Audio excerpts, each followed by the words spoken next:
Thank you for turning to page 121. Today we're going to take a look at Nobles from the 2022 Core Rulebook Update for Mongoose 2nd Edition.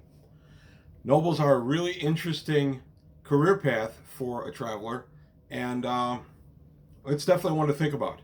So I'm going to take a look at the Nobles, what they get for being a Noble, and then an example or two of Nobles in popular media, that kind of thing. Also, I just want to say that this is my 400th episode. 400. I am really surprised. But thank you for the support, for watching, for basically keeping me on the air. I really appreciate it. I can't believe it's been 400 episodes. That's it. I just thank you very much. I really appreciate all the support I've gotten. To that end, if you can subscribe if you haven't yet, please do. And of course, take a look at my Patreon and see if there's anything you can do to help out the channel there. But again, thank you very much for episode 400. But back to today's important topic, Nobles from Mongoose Traveler's 2nd Edition. Nobles in Traveler. There are actually quite a few examples of nobles in space, various space stories. The first, of course, that leaps to my mind is Princess Leia from Star Wars. Very important noble in that story. Also, Babylon 5, Ambassador Delenn, Kosh. There are all kinds of nobles in Babylon 5 because it is, after all, a space station that's there to promote peace and treaties. So you get a lot of good examples of nobles there. So we're going to take a look at this career and why you should bother playing it. So first things first, I got to adjust the camera just a skosh. There we go. The noble, individuals of the upper class who perform little consistent function, but often have large amounts of ready money. Qualification is Soc 10 plus. That's a pretty high number. And of course, die modifier -1 for every previous career, and automatic qualification if your Soc is 10 higher. So for this, you have to have a 10 or higher Soc to get in, and if your Soc is 10 or higher, you're automatically a noble. Kind of takes care of itself. Your assignments, you choose one of the following. You're an administrator. You serve in the planetary government or even ruled over a fiefdom or other domain. Diplomat, you are a diplomat or an other state official. Dilettante, you are known for being known and have absolutely no useful function in society. Dilettante would be a good example of that from a long time ago, would be the Gabor sisters, for those of us who are old enough to remember when they were active. And of course, now we have the Kardashians and Paris Hilton and those guys. So that's somebody who's famous for being famous. A good example, diplomat, I would say that Princess Leia is a diplomat. Your career progress. Administrator, intelligence of 4 up to survive it, and your education is 6 up. I like the idea that you could actually die in one of these careers. I guess you could, some kind of accident or just dying at your desk. Diplomat, intelligence 5 up to survive, Soc 7 or up, which is interesting because if you have a Soc 10, you're automatically going to get a +1 on that anyway. So that becomes a 6 up, automatically. Dilettante, Soc 5 up, intelligence 7 up. So pretty good, not that hard to accommodate. Mustering out benefits are good. Lowest you're going to get on cash is 10,000 credits, and the highest would be 200,000 if you get the +1 bonus to it. Your benefits are also good. Ship share. If you roll a 2, you get 2 ship shares. A blade with which to duel. On a 4, you get a Soc +1. On a 5, TAS membership. On a 6, a yacht. And 7, Soc +1 and a yacht. Really good mustering out benefits for this.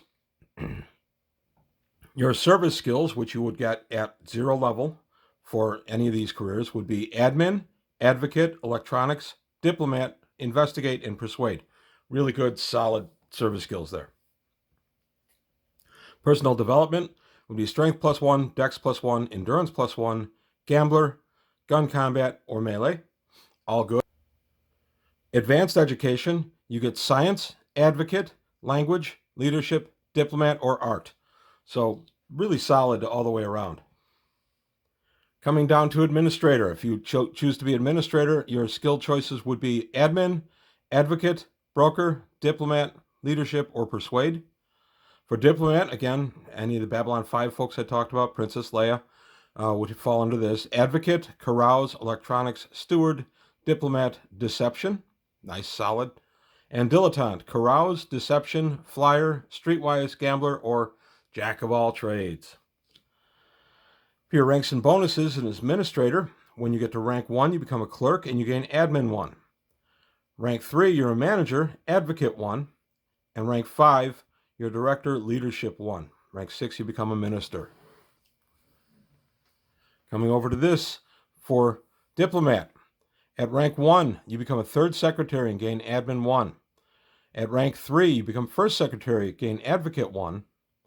And rank 5, you become a minister with diplomat 1. And of course, you're an ambassador by title at the 6th level. For dilettante, I love the title wastrel. At second level, you become an ingrate. You get carouse +1. At 4th, you get black sheep, persuade +1. And at 6th, you become a scoundrel, jack of all trades 1. So you can actually get jack of all trades a couple of times by being a dilettante. Coming over to the mishap tables. Severely injured on a 2, on a 1 on a 6-sider. Severely injured, this is the same result of a 2 on the injury table. Alternatively, roll twice in the injury table and take the lower result. That's a pretty standard one.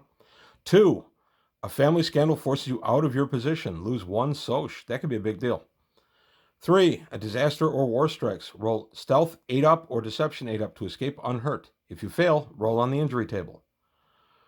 Rolling a 4 would get you political maneuverings, usurp your position, increase diplomat or advocate by 1 level, and gain a rival. A 5 would get you an assassin attempts to end your life. Roll 8+. If you fail, roll on the injury table. You have to roll, endurance 8+. If you fail, roll on the injury table. And 6, injured, roll on the injury table on page 49. That's pretty interesting. Number 5 could help you drive a couple of stories right there. Now we drop down to the event table, throwing a 2 on 2 6-siders. Disaster, roll on the mishap table, but you are not ejected from the career. On a 3, you are challenged to a duel for your honor and standing. If you refuse, reduce your soch by 1. If you accept, roll melee blade 8-up. If you succeed, gain 1 soch. If you fail, roll on the injury table and reduce your soch by 1. Either way, gain 1 level of melee blade, leadership, tactics, or deception. That's a pretty good one. And again, that one can kind of write its own story. Events 4. Your time as a regular ruler or playboy gives you a wide range of experience. Gain 1 of animals, riding, art 1, carouse 1, or streetwise 1. On a 5 on 2-6, you inherit a gift from a rich relative. Gain DM +1 on any benefit roll. So there you can go. You can go for that 7 on benefits and maybe get the +1 social and the yacht. On a 6, you become deeply involved in politics in your world of residence, becoming a player in the political intrigues of government. Gain 1 level of advocate, admin, diplomacy, or persuade, but also gain a rival. 7, of course, life event. Roll on the life events table. 8, a conspiracy of nobles attempts to recruit you. If you refuse, gain the conspiracy as an enemy. If you accept, roll deception 8-up or persuade 8-up. If you fail, roll on the mishap table as the conspiracy collapses. If you succeed, gain 1 level of deception, persuade, tactics, or carouse. So that's a pretty good one. And again, a lot of these just automatically write a story for you. 9 on 2-6, your reign is acclaimed by all as being fair and wise. Or in the case of a dilettante, you sponge off your family's wealth a while longer. Gain either a jealous relative or an unhappy subject as an enemy. Gain DM +2 to your next advancement roll. 10, you manipulate and charm your way through high society. Gain 1 level of carouse, diplomat, persuade, or steward, as well as a rival and an ally. For an 11, you make an alliance with a powerful and charismatic noble who becomes an ally. Either gain 1 level of leadership or +4 die modifier to your next advancement roll thanks to their aid. And in 12, your efforts do not go unnoticed by the Imperium. You are automatically promoted. So pretty good, solid class, which is kind of surprising when you consider that you're just a noble. But then when you consider Traveler's history with nobles, it's not so surprising. Traveler, from its inception, has always had nobles wandering around. And of course, they make great NPCs and great reasons for you to be out there doing things. But also playing them has always been an integral part of the game. So here you have a chance to go ahead and roll up a noble and do something meaningful with your life. Just cruise around the galaxy trying to make payments. It's a fun career path to follow, and it's definitely one that I have run in other iterations of Traveler. I have not run anybody yet in Mongoose second, but I've run nobles in others.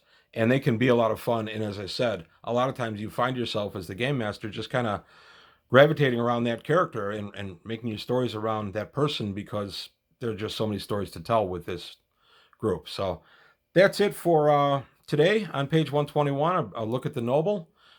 We've only got a few of these left before I get to the others. The next one is the rogue.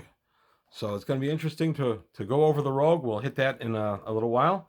Again, I want to thank you for 400 videos. I can't believe that I've reached this plateau, and I'm just going to keep going forward as long as people keep watching. So thank you very much for your support. I appreciate it. If you haven't subscribed, please do. Help the channel grow. And I'll see you next time on page 121.